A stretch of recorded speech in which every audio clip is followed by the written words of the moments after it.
मेरे साथ इस वक्त मौजूद हैं अमरावती की पुलिस कमिश्नर डॉक्टर आरती सिंह। मैडम, सबसे पहले जानना चाहेंगे कि 7 आरोपी अरेस्ट किए गए, लेकिन सवाल अब भी पुलिस पर यह था कि इतना लेट और मोटिव क्यों छिपाया गया? देखिए, हमने आज तक कुछ भी छिपाने की कोशिश नहीं की। अगर हमें कुछ छुपाना होता तो हम पहले दिन 2, दूसरे दिन 2, तीसरे दिन 1, उसके बाद 1 और उसके बाद मास्टरमाइंड क्यों अरेस्ट करते। आज तक 7 आरोपी हमने अरेस्ट किए हैं। इन्वेस्टिगेशन अभी भी हमारे पास है, हालांकि अभी थोड़ी देर में हम एनआईए को हैंड ओवर कर रहे हैं ये इन्वेस्टिगेशन। और जहाँ तक इस मामले की बात है जो आप कह रहे हैं कि हमने लेट क्यों बताया, ये बहुत ही संवेदनशील केस था, अल्ट्रा सेंसिटिव केस। एंड इसमें अगर हम कुछ भी प्री मेच्योर स्टेटमेंट देते तो शायद आपको याद है नुपुर तलवार जो केस है नोएडा का, उसमें कुछ प्री मेच्योर स्टेटमेंट्स की वजह से बहुत प्रॉब्लम्स हो गई थी। जो भी सेंसेशनल केसेस होते हैं उसमें कोई भी ऑफिशियल स्टेटमेंट देने से पहले हमारे पास कॉन्क्रीट एविडेंसेस सारे होने चाहिए, तभी हम जिस केस का पूरे नेशनल लेवल पे रिपरकशन हो सकता है, उस केस में without evidences we can not go and before the media. इसलिए इस केस में, जो कि which started as a totally blind case for us on 21st night, जब ये हुआ तो it was a totally blind case. I immediately reach the spot, my team, and when we started investigating, तो जो परिवार वाले हैं, ना तो उनको किसी तरह की धमकी आई थी, ना जो डिसीज्ड का मोबाइल हमारे पास है उसमें किसी तरह के धमकी के मैसेजेस, धमकी के कुछ व्हाट्सएप कॉल, कोई भी कॉल ऐसा लिंक करके देखा हमने, नहीं मिला। तो बाकी जो एविडेंसेस है उस पर से हमने एक्यूज को अरेस्ट करने लगे। एक्यूज के इंटरोगेशन पे, टेक्निकल एविडेंसेस पे हमने और एक्यूज अरेस्ट किए।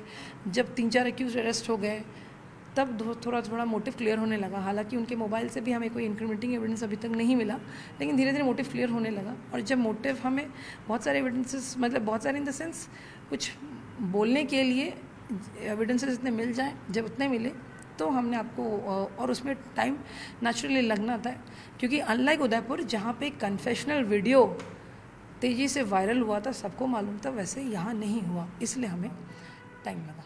एक अहम सवाल ये भी खड़ा हो रहा है कि कुछ और लोगों को धमकियां आ रही हैं, उनके वीडियो भी वायरल हो रहे हैं, उसको लेकर क्या पुलिस उन्हें सुरक्षा मुहैया करा रही है? अभी तक ऐसे 3 केसेस सामने आए हैं, जिसमें से 2 लोगों ने हमें कंप्लेंट डायरेक्टली नहीं की, हमने उन्हें काफ़ी कोशिश की, पर उनकी तरफ से कोई रिटन कंप्लेंट हमारे पास नहीं है। ये फिर भी हम उनको, जिन्होंने धमकी दी है, उन तक हम पहुंच रहे हैं, उन पर कार्रवाई हम करेंगे। और एक कंप्लेंट आई है, उस पर हमने ऑफेंस रजिस्टर किया है, कोर्ट से परमिशन लेके हम आगे इन्वेस्टिगेशन कर रहे हैं।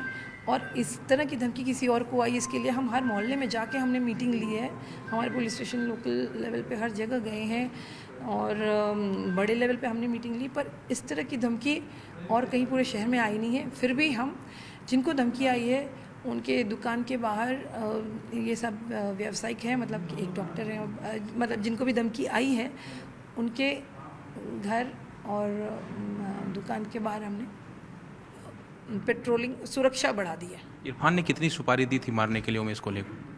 अभी तक जो इन्वेस्टिगेशन में हमारे सामने आया है, ये घटना को अंजाम देने के बाद इरफान ने 10,000 रुपये और कैश दिए थे, ऐसा समझ में आ रहा है। एक आखिरी सवाल कि उदयपुर का जो कनेक्शन है वो पाकिस्तान और आईसिस से जुड़ रहा है, इस केस में अब तक जांच में क्या कुछ आपको ऐसे सुराग मिले हैं कि इस गैंग का, जो खासतौर पर इरफान से, का कोई कनेक्शन पाकिस्तान और आईसिस से? अभी तक के हमारे इन्वेस्टिगेशन में ऐसा कुछ नज़र नहीं आया है, पर इन्वेस्टिगेशन जारी है, बाकी एनआईए कर रहे हैं। केस हैंडओवर कर रहे हैं? हाँ बिल्कुल, अभी कर रहे हैं। तो साफ तौर पर जो पूरा मामला है वो अब एनआईए को हैंडओवर किया जा रहा है, यानी पूरे मामले की जांच आगे अब एनआईए करेगी। कैमरामैन तबरेज के साथ दिवाकर सिंह, न्यूज़ 18 इंडिया, अमरावती।